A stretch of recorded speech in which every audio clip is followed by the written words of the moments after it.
Good morning, everyone. Welcome to First Church of Religious Science.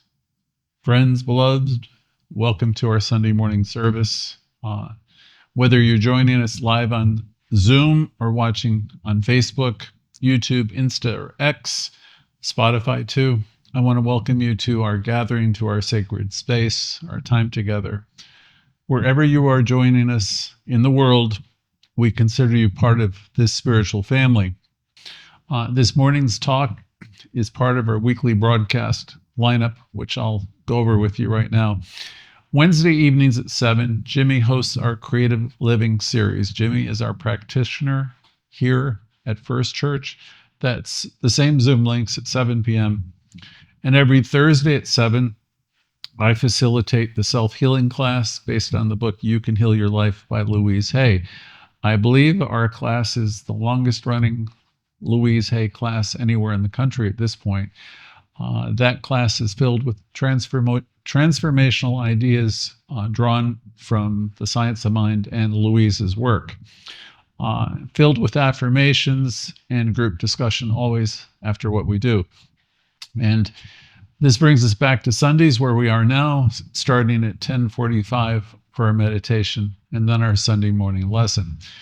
As we come together, each time, it's a time for us to get centered, to recharge, to reset. Before we get into the message, I want to pause and acknowledge all of those who support our work one way or another. Many of you will go to our YouTube page and you'll like our channel. That's really important. You might share one of the talks. That's a love offering as far as I'm concerned. Some of you support us financially, and to do that, there's options in the chat room and on the social media platforms. So whatever anyone is able to give, it's really greatly appreciated. So thank you for your generosity. The big thing is you're here, and that's the biggest gift. So let's begin today. Today is Palm Sunday, and while we don't follow the traditional Christian calendar, we do honor the symbolism within it. We think of Jesus as a great teacher, as a great example. And so I want to talk a little bit about a talk that you've heard before. Before I get into it, it's one of Raymond Charles Barker's great talks. Let me say that Palm Sunday represents a moment of courage, a moment of clarity and commitment. So it's the story of Jesus, the teacher, riding into the city of Jerusalem on a donkey. The people cheer, they wave palms, and they shout, Hosanna. But behind the celebration is something deeper. He was riding into his purpose, not knowing what lay ahead, but choosing to show up fully. Years ago, Dr. Raymond Charles Barker, our founder here, gave a talk on Palm Sunday that made waves. It was titled, I think you already know, Ride the Donkey.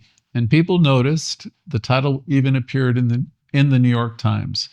Some wondered, what kind of church, what kind of center is this? But that was at the time. But Barker was never one to shy away from news or bold ideas. He understood the power of attention, but even more, he understood the power of the mind. And he believed that when people were exposed to this teaching long enough, and especially if they began to practice it, that they would wake up to the truth of who they are, and it would change their lives. So let's begin with a thought that Raymond offered at the beginning that still rings true. He said, we discipline everything except our minds. Now, I don't mean you, he said, and I don't mean not you personally. Many of you have been doing this work for years. You've been in the classes, you've shown up for the broadcast now, you're showing up every week. You're staying awake to your thoughts. You're paying attention to what your inner dialogue is all about. And because of this, you're growing in consciousness. But think for a moment about your friends, your coworkers, or the general public. People will discipline their bodies. They will go to the gym. They will eat. They will eat diets, different kinds of diets. They will learn to stretch. They will exercise. They will lift weights. They will do Pilates. They will go to yoga, you name it. They organize their closets. They watch their carbs. They watch their diets. Some of them are extremely, extremely disciplined in every area except their minds. Barker used to say with a grin, he said, now you can think of me when you're doing all that physical stuff, all those workouts, and say a prayer for me too, he said. He wasn't, if you would take a look at him, a big fan of exercise, but he was passionate about metaphysics and about mental discipline. Now, he might differ from us in that regard. He was passionate again about metaphysics. So metaphysics is about the realization that God is all that there is. And he was really good and passionate about the idea of mental discipline. So Barker was a little bit different than a lot of us, maybe in that way, because here's the truth he explained in this particular talk. He said, most people let their minds run wild. They don't have much control over their thinking. So Raymond Charles Barker, in this talk about riding the donkey, said the mind really needs our direction. So again, there's power for good in the universe greater than we, and we can use it. But to use it, we must learn how to direct it. And so that's what this teaching has always been about. For over 150 years, metaphysical spirituality has been a system of mental discipline and spiritual development. This is the work people who are practitioners of this teaching practice. If you desire to grow spiritually, if you want to elevate yourself, to live a more harmonious life, then yes, it requires some discipline. Please don't think of it as punishment. It's not rigid. It requires a certain focus. Keep bringing yourself back to the truth. Keep staying on track. The spiritually mature person, Barker said, the practiced individual becomes clear in their thinking. And clear thinking will lead to a clearer life as we learn to master our mind.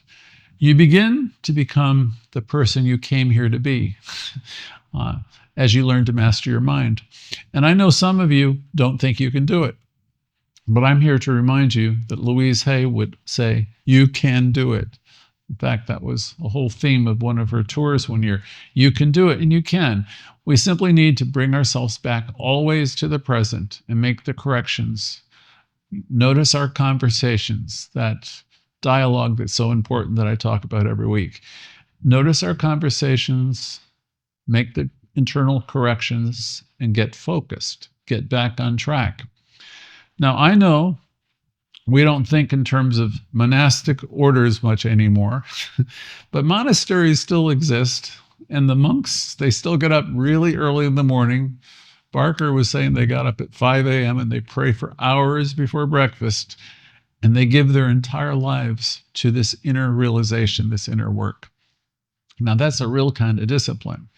Can you imagine if I told you that we're all getting up at dawn tomorrow before sunrise and no coffee or tea until after 3 hours of meditation or affirmative prayer? You'd say, I'm out. And truthfully, I'd be out right along with you. But the point here is this. People like this were actually doing this. They structured their life and they were passionate about what they were doing. They were willing to structure their lives around building their consciousness. Many of you spend a lot of time developing your consciousness. I know that because I talk with you. Some of you chant. Many of you meditate. A lot of you do affirmative prayer. Some of you do journal writing and different things. But a lot of you, again, are spending quite a bit of time on self-development, developing your consciousness, and that's really great. That's what we're all about here.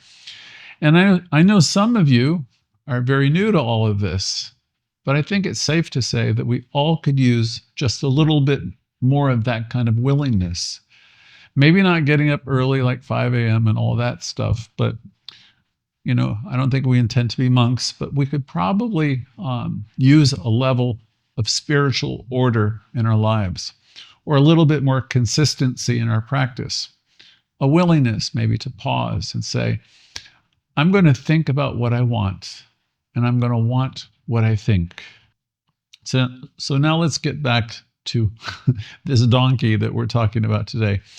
It says in the Gospel of John that Jesus told two of his disciples, "Go over there and get me a donkey on which no man," he said, "get me a donkey on which no man has ever sat." And please pay attention here. Jesus wanted a donkey, again, a wild donkey that no one ever sat on. And they went over and they got him a donkey that's never been ridden. They brought it to him. They placed their garment on it. Then, as the story goes, Jesus rode down the hill into Jerusalem to receive what was described as a triumphal entrance. Now, I don't know if any of you have ever seen a rodeo or even watched one on TV before or in a movie. You know exactly what that means. The donkey should have bucked him off, kicked him off, thrown him off, probably within 15 or 20 seconds. You've seen how it works. The gate will open, the animal bursts out, the rider does everything he can to stay on, that horse or that donkey. And they last usually for 8 or 10 seconds, maybe 20 if they're very lucky. Why? Because the animal's unruly. It knows what it wants, and it knows what it doesn't want. It doesn't want anybody sitting on its back. So it's remarkable that Jesus rides calmly into Jerusalem, especially with all the crowds shouting and waving. This was during a time when prophets were always coming and going, and he wasn't the only one drawing attention. But he had something that the others didn't.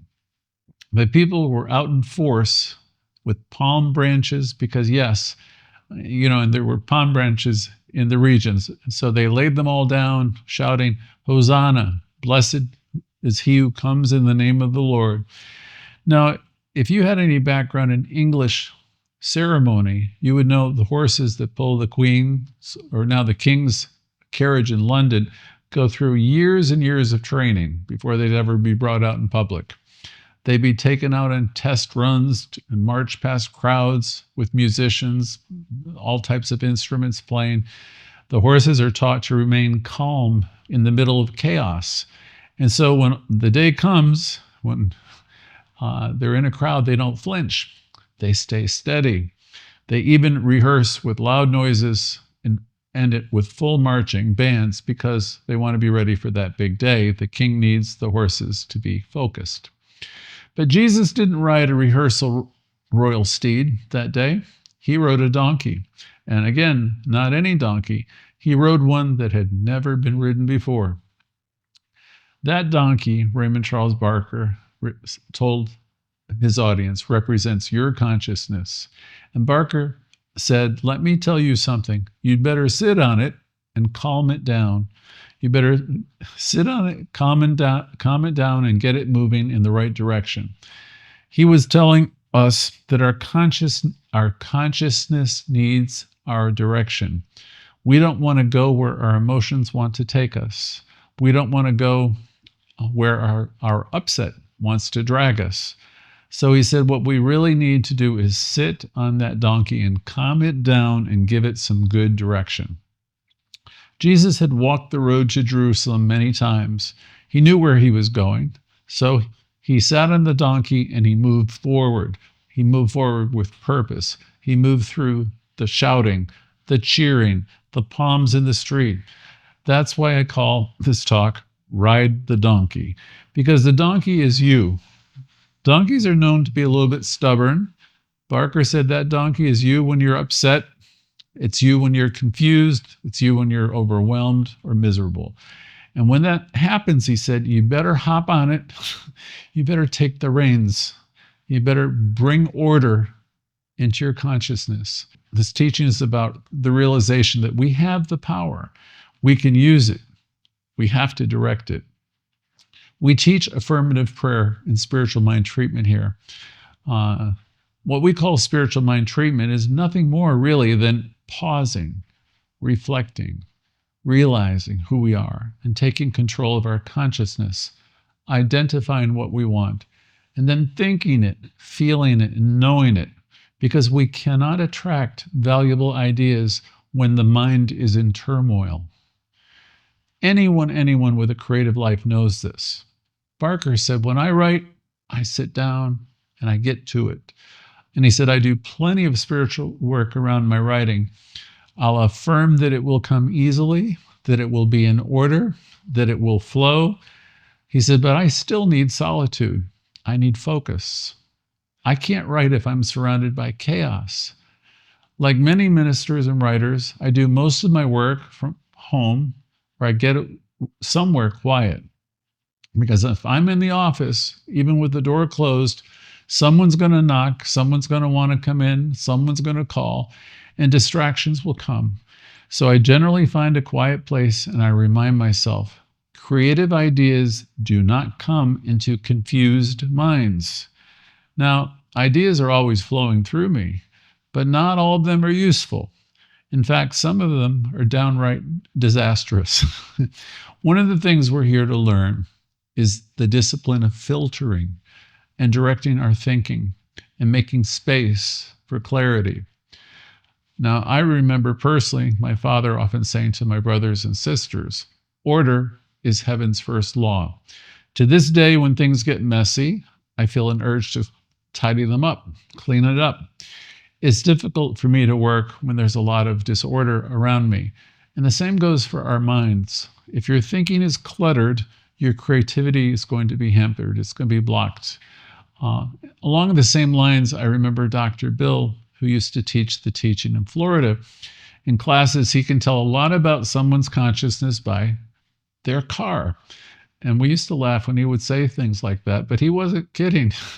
He would say, if you walk out in that parking lot and you open up the door to someone's car, and he said, it wouldn't matter if this is a luxury car or a new car. It could be an old car. You can tell a lot. And he was joking about us because, you open up someone's car and there's soda cans and there's every type of junk, or you have a car that's just immaculate. So that's what we learned in our classes. He said he could tell a lot, and this is all the same idea. With Raymond Charles Barker saying creative ideas don't come into confused minds, or my dad saying order is heaven's first law, or the message of Dr. Bill again, who challenged us to get organized, to get focused, to clear the way. If anyone is new on our call today, let me say that we have a very powerful prayer process, which I already mentioned, affirmative prayer. And the first step in affirmative prayer is the word, it's recognition. And since this is a metaphysical philosophy, let me say this step is about recognizing right now and sensing that there's a presence and there's a power. And that presence and that power is in you. And we understand it's one power. That same power that's in you is in everyone. Again, one presence, one power. And we know that this presence is in you, it's in me, and it's in everyone equally. So this is a real big step, this recognition step. And in this step, we come to understand that this energy, this power is all that there is. So we live in it, we move in it, we have our being in it. It's the only power that ever is or ever was or ever will be. But to get to this place of realization that there is this one energy, this one power, sometimes we need to slow down a little bit. We need to slow down so we can allow that truth to rise up into our awareness. So whether you're a minister preparing a talk, or a business person envisioning your next venture, or someone simply trying to move forward, remember, creative ideas do not come into confused minds. That's why I remembered a song years ago. I think it was Petula Clark. Slow down, you move too fast. We want to make the morning last. We move too quickly probably. And again, I want to remind you, creative ideas don't come into confused minds. So we want to learn to take pauses.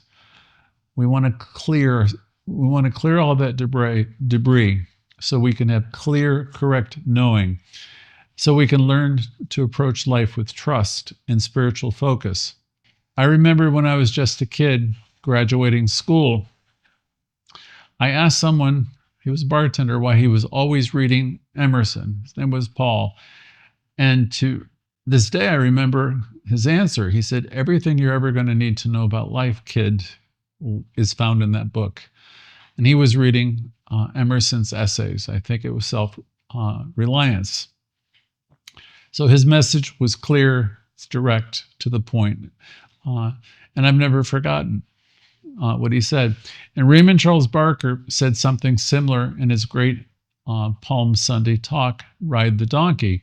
He said, confused thinking doesn't get anyone anywhere except into more confusion. So here's the thing. Take the time for solitude. Take that pause that we talk about so many Sundays. Take that pause that refreshes. Solitude matters. You matter. Take the time for you. There's nobody nicer to be nicer to than you learning to be nice to you. Find an empty space, an empty room, an empty corner. Maybe it's in your own apartment or anywhere, somewhere free of noise, where you can actually do your spiritual work. Now, I know we like people watching here in New York City. It's a pastime. I enjoy it too. This week, I rode the subway a couple of times and just observed people as they boarded. And I should add, I've had a little training on reading people.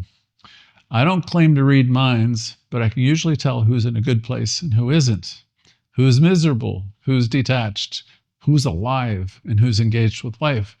And I'll tell you, it's easy to spot the happy ones because mostly there's so few of them. And I recently saw a couple people who seemed content. But so many people look exhausted, worried, just carrying around something heavy. There were two individuals, a younger woman and an older man, who stood out. You could tell those two were full of life. They were vital. They were present. And then I had to laugh because I caught myself thinking, I wonder what people see when they look at me. Do I look happy? Am I happy? People often come up to me after the gatherings and say kind things, compliments I'm always flattered to receive. But it made me reflect and ask, what do we broadcast to the world? What energy are we carrying into the room? That's something worth asking. You don't need to be loud or extroverted, but are you bringing clarity? Are you in harmony with yourself? You see, as we do this work, this inner work, we begin to carry a consciousness of peace. We begin to have presence. Something is radiating from us. We have the presence, we have self-acceptance. And when that happens, people can sense it, they can feel it. We start to become the happy ones, the clear ones. And here's what we know.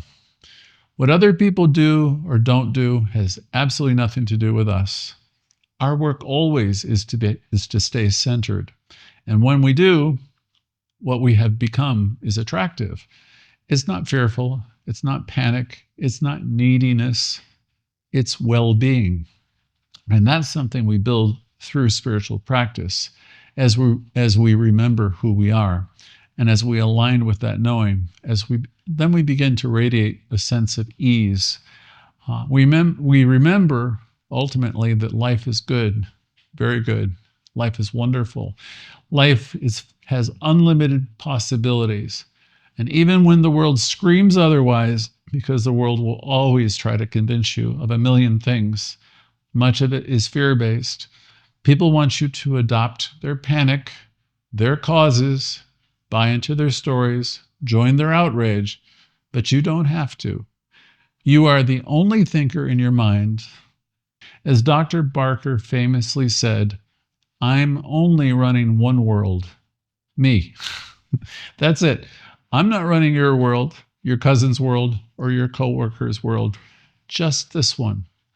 And that's a full-time job. Sometimes people will say, well, I'm just a mess. And then he said, I respond, then you need to get straight on something. I don't want you to be a mess. If you're determined to stay a mess, you don't need me to be around. Because the truth is, whatever you're afraid of, whatever is eating at you, can be shifted. You can redirect your attention to the other side of life. You can choose to see the good. And then he went on to say, there is one life, one mind, one spirit. There's nothing else. And he went on to say, and that life is in action now. It always has been, it always will be. The people who know that, they straighten out the mess. That's the truth. As you work with teaching, you know that you're one with the one. And if you really know that, you will straighten out whatever mess that's there. The people who don't know that, they go merrily on in their confusion. And Barker said, I say merrily because they're committed to it. They don't realize that they can solve problems by means of their consciousness. They happen to be invested in their story. They're invested in the drama or the identity of being troubled. They recite their troubles endlessly, never pausing long enough to let a new idea arise. That's why taking a pause is so helpful, so important. In my counseling sessions, I've seen this countless of times. People come in, they talk about their problems, real problems, absolutely, and they talk and they talk and they talk. And after about 25 minutes, I'll say, okay, you've shared the story. Now let's spend 5 minutes on the solution. And I'll give them a powerful affirmative prayer. Sometimes it shifts something right then and there. Sometimes they'll say, everything you've just shared, I've thrown into the wastebasket. You are now free of it. Sometimes they walk out changed people. And sometimes you can tell they're still spinning, still on that same mental merry-go-round. You know what I'm talking about, that circular obsessive thinking. And the trouble with that kind of thinking is it doesn't stop. In an amusement park, the merry-go-round stops every few minutes. You get off, you walk away. But with your mind, it just keeps going and going and going until you decide to interrupt it. People worry, people obsess. They lose sleep, they become agitated, sick even, and all we do, and we all do it to varying degrees. The point is, you have to first notice it before you decide to step off.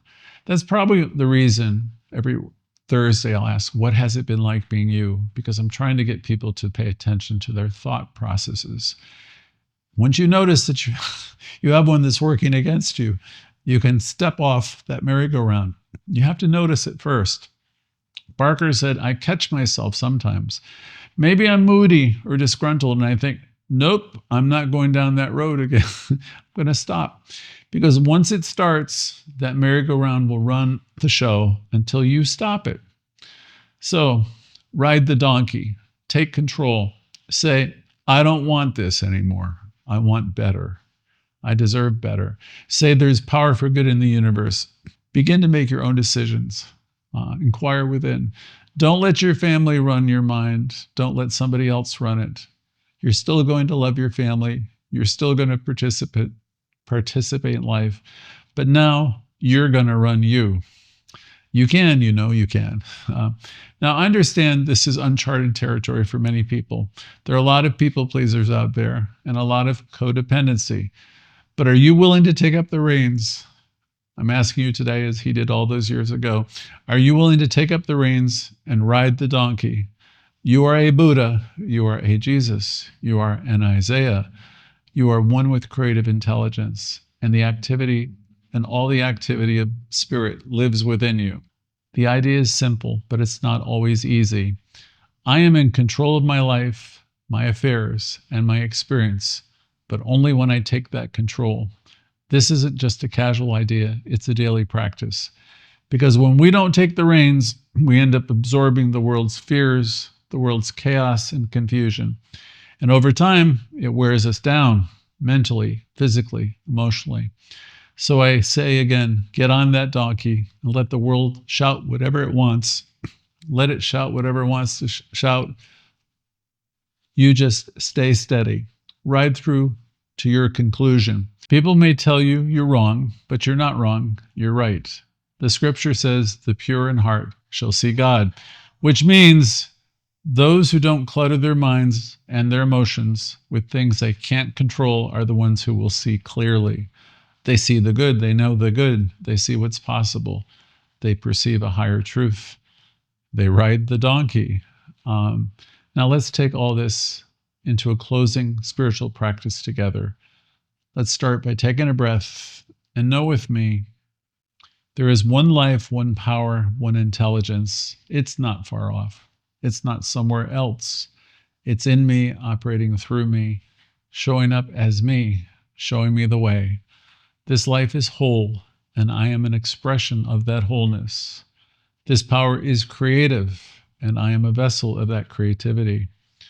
This mind is infinite, and I am infinite with it now. I claim clarity, I claim peace, I claim dominion over my own consciousness. I ride the donkey, I direct my thoughts, I choose how I feel. I show up for my life clear, empowered, and aligned with truth. There's power for good in the universe greater than me, and I'm using it now, and so it is. So, as we move into the second part of our time together today, and we'll be turning the cameras over to you as we always do. This is your moment to share. Take a minute or two. We have time for everyone to share for whatever comes up for you today with this talk. Maybe you're taking away something today important for you. Maybe there's something ready to shift in your own consciousness, whether it's a reflection or a realization. Share whatever is on your heart. So thank you. We'll see you in just a moment.